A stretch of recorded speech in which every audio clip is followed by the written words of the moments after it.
In 1971, we were finally considered robust enough to play a full court game.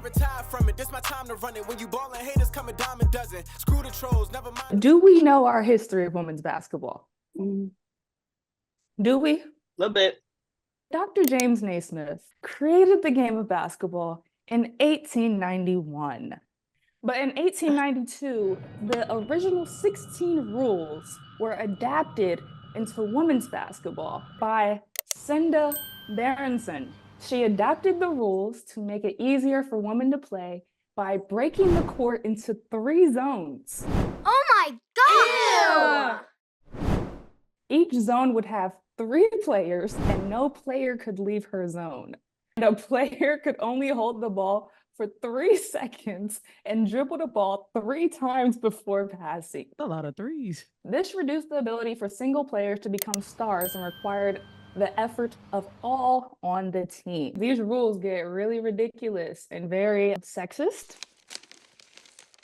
Even Berenson worried that we might suffer from nervous fatigue if games were too strenuous. Could you imagine today's game with those rules?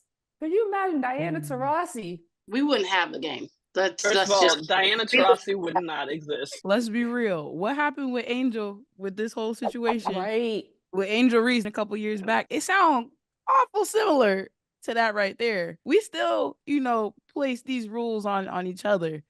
They might not be as explicit in the actual rules of basketball. Ladylike rules. Yeah, it's the rules of womanhood. Are we still rooted in these foundations, or are we finally able to catch up? The 3-section court wasn't reduced to 2 sections until 1938. 40 years later, we finally got women's basketball in the Olympics. So men had a 40-year Olympic minimum head start in basketball. In 1971, we were finally considered robust enough to play a full court game. 1971, we are in 2024. 2024 minus 1971 is what, you guys? 53. How old is Cheryl Swoops? 53 years old. We're right on track for the popularity of women's basketball. Yeah. Because we've been held back. That is very critical context for how we look at the WNBA and NCAA college basketball and women's basketball as a whole today. WNBA is still in its infancy. It's still a baby. To be where we're at right now. In 53 years, if we look at it in the context that women's basketball started in 1971, we're doing great. We're doing great, sweetie.